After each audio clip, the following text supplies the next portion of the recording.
Como a literatura sumiu, então isso quer dizer que até a exploração dos acontecimentos de ordem social assim, banal também desapareceu. Isso significa que durante 50 anos ou mais, a população brasileira sofreu alterações, sofreu mudanças psicológicas enormemente profundas. Não é isso? Só o crescimento, vamos dizer, da insegurança já foi uma coisa absolutamente imensurável. Quer dizer, você tem um país que era onde todo mundo se sentia mais ou menos seguro, de repente ninguém mais pode sair na rua porque tem medo de uma bala perdida, de um assalto, uma coisa assim. Né? Só essa experiência jamais foi descrita na nossa literatura. Faça assim esse pergunta, como é que a vida de uma família medíocre, né, dos anos 60, como é que essa vida vai mudando à medida que o ambiente de insegurança começa a atemorizá-los, irritá-los, etc, etc. Isso não foi documentado em parte alguma.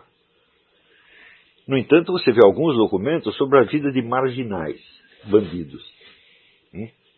Por quê? Porque isso também é um estereótipo da literatura brasileira. Você prestar atenção no lumpenproletariado como se o lumpenproletariado fosse o povo. Claro que é mais fácil você descrever o lumpenproletariado do que o povo. Né? Porque a conduta do lumpenproletariado é a conduta padrão. A criminalidade é repetitiva por sua própria natureza. A criminalidade está toda catalogada no Código Penal. Não há crimes não descritos.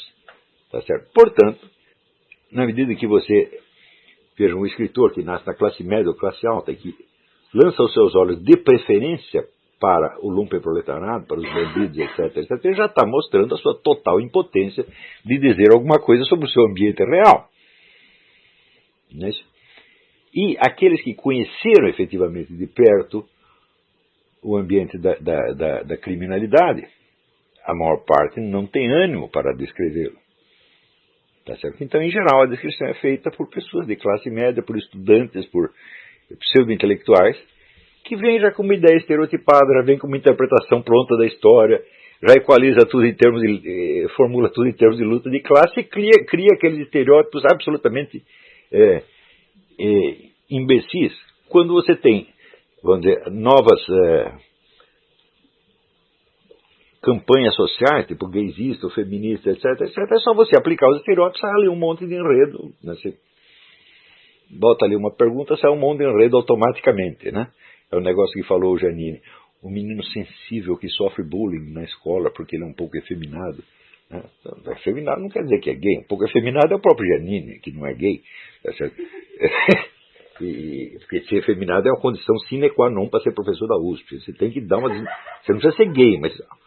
uma desmanhecadinha, um falsete, tipo Fernando Henrique. Isso é absoluto. Aquele Pinheiro, como é que chamava? Aquele professor, não sei que Pinheiro, esqueci o nome dele. Não, os falsetes, umas desmanhecadas, tem que dar, necessariamente, porque isso, neste ambiente, como é que se diz? É um emblema de elegância. Né? Então, você vê, até a elegância dos caras é uma coisa absolutamente estereotipada e totalmente kitsch. Né? E quer dizer que esse artificialismo, essa banalidade, tudo isto torna a vida das pessoas ainda mais deprimente. Né? E infunde nelas um senso de insignificância. Ora, se você não tem experiência da profundidade da vida, então você não tem conhecimento de si mesmo. E você não tem nenhuma dimensão da transcendência, de um Deus, da onissapiência perante o qual você pode se apresentar, que pode julgar, que pode te dar a verdadeira medida e pode te informar quem é você. Então o indivíduo não tem essa experiência, não necessariamente na escala religiosa, mas pode ser na escala imaginativa, artística também. Tá certo? Ele não sabe quem ele é e ele precisa de um espelho, evidentemente. Ora, se você tem a experiência da profundidade, eu vou ler aqui esse parágrafo que eu escrevi no Facebook outro dia.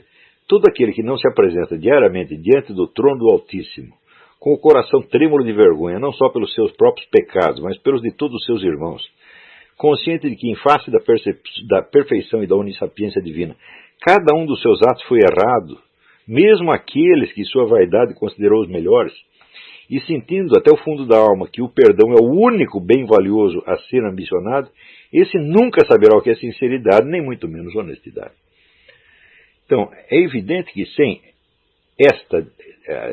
a experiência desta dimensão, quer dizer, uma espécie de confronto com o juízo final, tá certo? Onde a sua vida ela parece inteira, com todo o mal que você fez, tá certo? E com todo, vamos dizer, o afastamento, o abismo que você cavou entre a sua autoimagem idealizada e a sua realidade.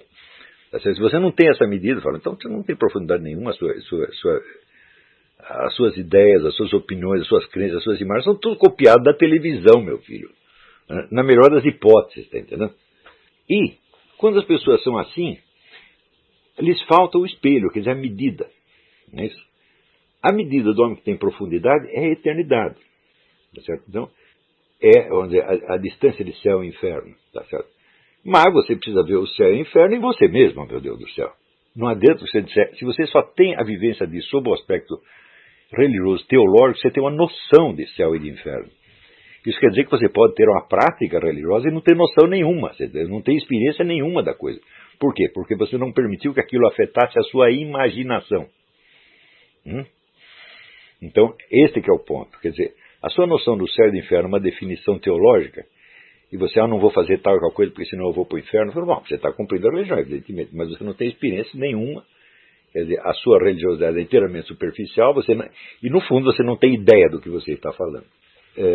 Para fins de salvação da sua alma, isso pode até funcionar, porque são essas pessoas que são chamadas, no vocabulário da mística cristã, essas são chamadas criancinhas. Então o que é a criancinha? É o sujeito que está ali seguindo os mandamentos, seguindo o preceito, sem entender nada, sem ter uma vivência profunda, fala, bom, mas esse é o começo. Se você não tiver nem isso, então não vai ter coisa nenhuma. Então, o que eu estou dizendo é que esta visão da eternidade, do juízo final, é o espelho no qual você pode se ver e se medir e saber quem é você realmente. Um dia você tem que fazer esta pergunta. Se você pergunta, quem sou eu realmente? Bom, você acha que você pode se descrever com 5 ou 6 traços de personalidade? Traços de personalidade são apenas hábitos que o distinguem de outras pessoas. Por exemplo, você é trabalhador, o sujeito é preguiçoso, tá certo? Você bebe, o outro não bebe, e assim por diante. Você é covarde, o outro é corajoso. Então, bom, são comparações que você faz na escala puramente humana e social. Isso nunca vai lhe dizer quem é você mesmo. Quando eu digo conhecer-se a si mesmo, é conhecer numa escala não comparativa, na comparação, vamos dizer, não com outras pessoas, mas com um espelho que lhe dá a medida absoluta, que lhe dá a verdade integral da sua vida. Isto é o que você fez. Então, se você não tem isto, e não tem sequer ideia de que é necessário ter isto, você vai ter que procurar um outro espelho. E o outro espelho será o quê? A opinião das outras pessoas, ou um treco chamado opinião pública, e sobretudo a mídia.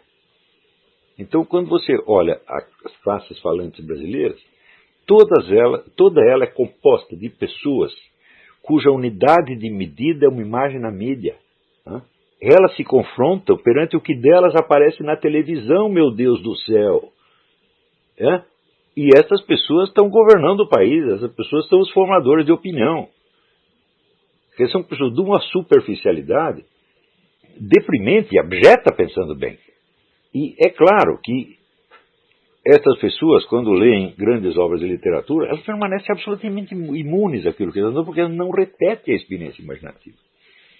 Eu vi esse dia, até comentei no Facebook, este livro maravilhoso do Leonardo Padura Fuentes, que é o romancista cubano, onde ele conta a história paralela de Leon Trotsky nos 10 anos finais da sua vida e de Ramon Mercader, que é o seu assassino.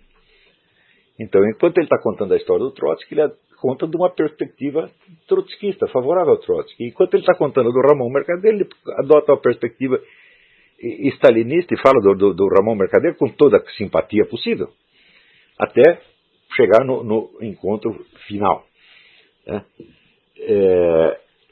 E ele tem aqui um parágrafo que é o resumo da experiência dele.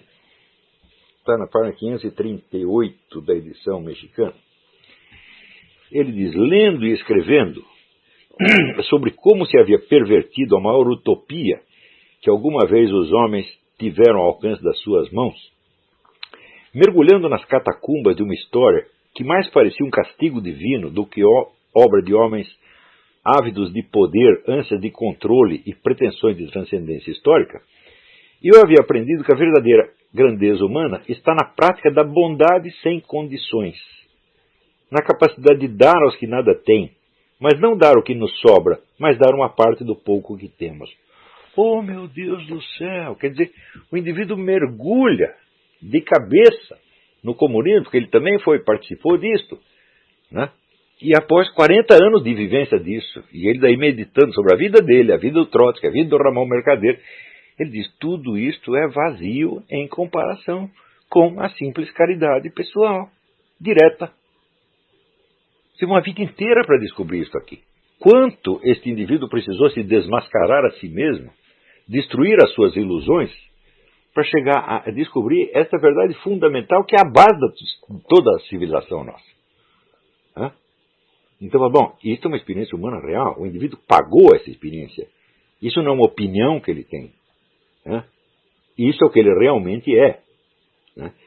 Ele era primeiro um comunista, depois um comunista desiludido, depois um comunista revoltado, depois no fim ele descobre que, peraí,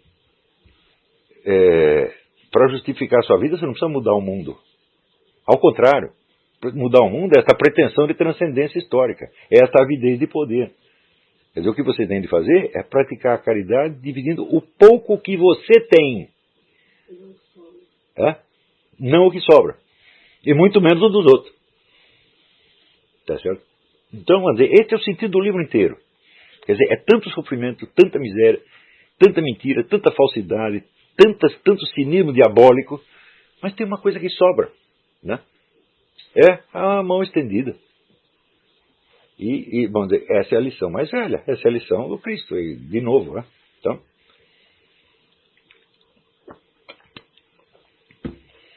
você não encontrará em toda a literatura brasileira uma lição como essa.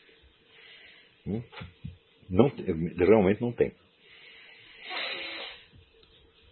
Tem alguns esboços quase no Zé Geraldo Vieira, tem um pouco disso, mas é um pouco.